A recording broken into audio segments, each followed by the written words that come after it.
Good morning 8th class बच्चों। आज आपकी हिंदी नवनिधि का पार्ट 2 हम आपको पढ़ाएंगे। इसको आप लोग खोल लीजिएगा।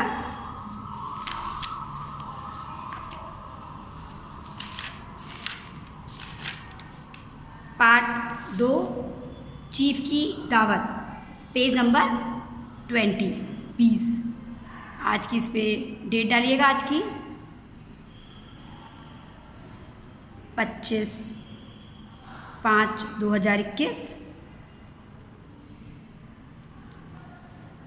कोटेशन डालिएगा, परिश्रम ही सफलता की कुंजी है। Inverted comma close. आप लोग बच्चों पेन का प्रयोग करिएगा। मैं बार बार आपसे बोलती हूँ कि पेंसिल नहीं, आपको सब कुछ पेन से करना है। देखिए पार्ट 2 आपका चीफ की दावत।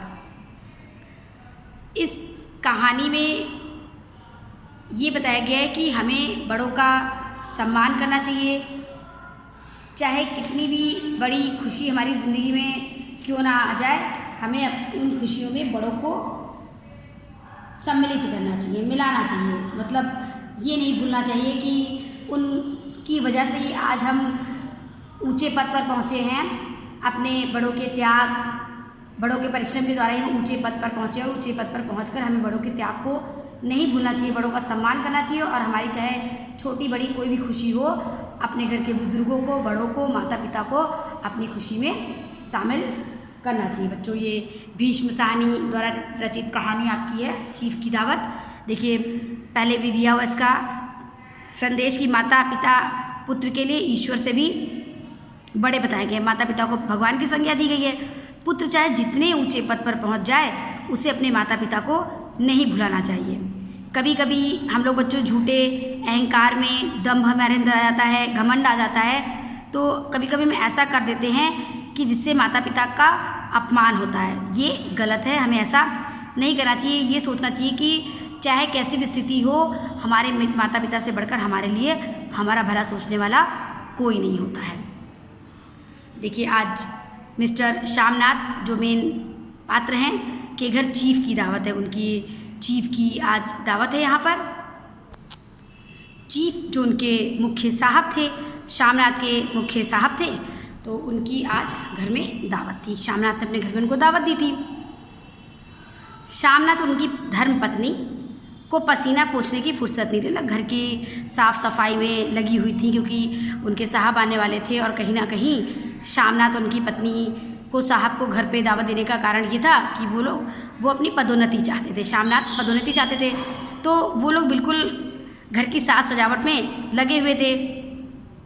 पत्नी ड्रेसिंग गाउन पहने, उलझे हुए बालों का जूड़ा बनाए, मतलब बाल भी सलीके से नहीं बांधा हुआ था, सुलझा हुआ था, बस जूड़ा बनाई हुई थी। और मुंह पर फैली हुई सुर्खी और पाउडर को भूली। और मिस्टर श्यामनाथ सिगरेट पर सिगरेट फूंकते हुए चीज़ों को की फेहरिस्त हाथ में थामे एक कमरे से दूसरे कमरे में आ जा रहे थे। मतलब उनकी पत्नी को अपनी वेशभूषा का ध्यान नहीं था। मतलब लोग इतने बिजी थे, इतने व्यस्त थे। और जो श्यामनाथ थे वो भी चीज़ों की फेहरिस्त होती है बच्चों, सूची हाथ में लिए हुए थे, एक कमरे से दूसरे कमरे में आ जा रहे थे। पूरी व्यवस्था वहाँ पर कर रहे थे। उनकी पत्नी भी बिजी थी, श्यामनाथ भी व्यस्त थे, दोनों लोग काफ़ी व्यस्त थे। आखिर 5 बजते बजते तैयारी मुकम्मल हो गई। मुकम्मल मतलब कंप्लीट हो गई, पूरी हो गई, तैयारी पूरी हो गई चीफ के आने की। कुर्सियाँ, मेज, तिपाइयाँ, नैपकिन, फूल सब बरामदे में पहुंच गए। ड्रिंक का इंतज़ाम बैठक में कर दिया गया। ड्राइंग रूम में ड्रिंक का इंतज़ाम हो गया। अब घर का फालतू सामान अलमारियों के पीछे और पलंगों के नीचे छिपाया जाने लगा। जैसे हम लोग नहीं तो घर में कुछ नई सजावट करने लगते हैं, तो कुछ पुरानी चीज़ों को हम लोग छिपा देते हैं कि स्टोर रूम में रख देते हैं, या बेड के नीचे डाल दो, या तखत के नीचे डाल दो। तो वही काम अब वो लोग भी कर रहे थे। घर का बेकार का जो सामान पड़ा हुआ था उनको अलमारियों के पीछे और पलंग के नीचे छिपा रहे थे। तभी श्यामनाथ के सामने सहसा अचानक एक अड़चन, बाधा खड़ी हो गई। पुराने सामान को तो छिपा दे रहे थे, लेकिन उनके सामने ये बाधा आई कि उनकी माँ का क्या होगा। वो माँ जो बूढ़ी हो गई थी, जिनके बाल बहुत ज़्यादा नहीं थे सर पे, कपड़े अस्त व्यस्त रहते थे, तो वो सोच रहे थे कि अगर उनकी माँ चीफ के सामने पड़ गई तो चीफ पे उसका क्या प्रभाव पड़ेगा। तो अब वो माँ का क्या करें, सामान तो छिपा दिया लेकिन माँ को कैसे छिपाइए। देखिए बच्चों, ये आपकी पुस्तक में माँ का चित्र बना हुआ है। ये उनकी श्यामनाथ की बूढ़ी माँ है। इस बात की ओर ना उनका और ना उनकी कुशल गृहिणी का ध्यान गया था। किस बात की ओर कि माँ का क्या करेंगे। वो माँ, वो वृद्धा, वो बूढ़ी माँ जो घर में है, जिनकी स्थिति इस समय श्यामनाथ और उनकी पत्नी के सामने फालतू सामान से ज़्यादा नहीं थी, वो उनका क्या करेंगे। घर की साज सजावट में, चीफ के आने की तैयारी में वो लोग ये बात भूल गए थे कि उनकी माँ का क्या होगा।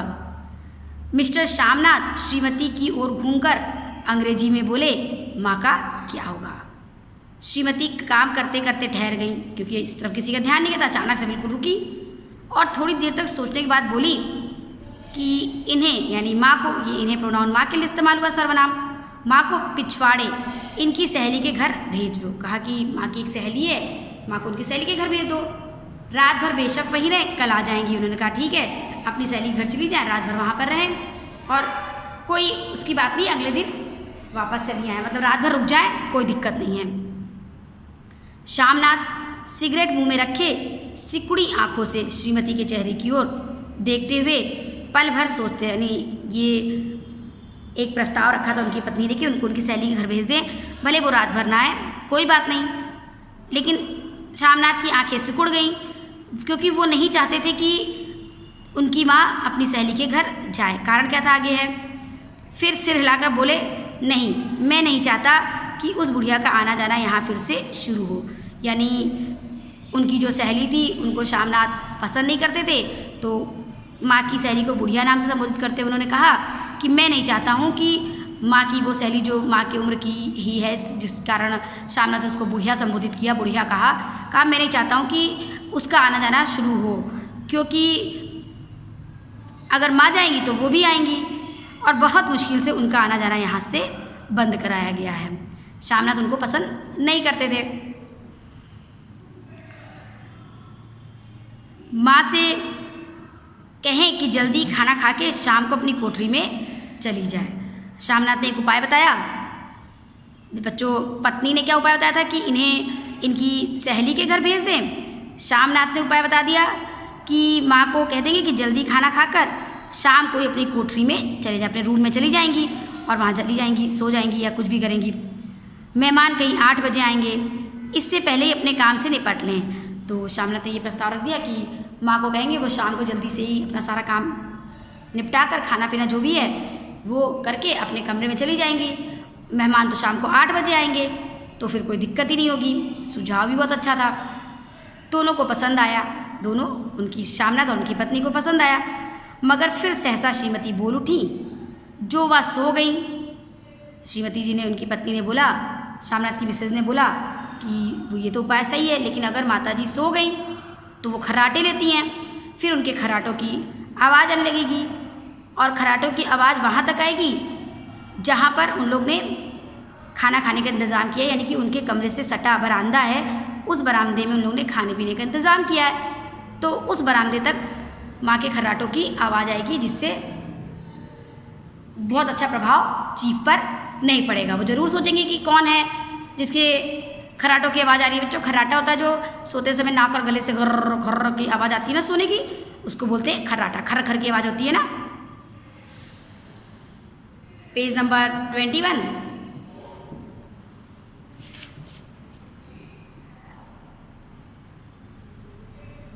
तो श्यामनाथ ने एक और उपाय बताया कि ठीक है, माँ से मैं कह दूंगा कि ये अंदर से दरवाज़ा बंद कर लें, मैं बाहर से ताला लगा दूंगा, मतलब दरवाज़ा बंद रहेगा, ताला लगा रहेगा तो शायद इतनी आवाज़ नहीं आएगी। और या माँ को कह देता हूँ कि अंदर जाकर सोए नहीं, बैठी रहें, और क्या।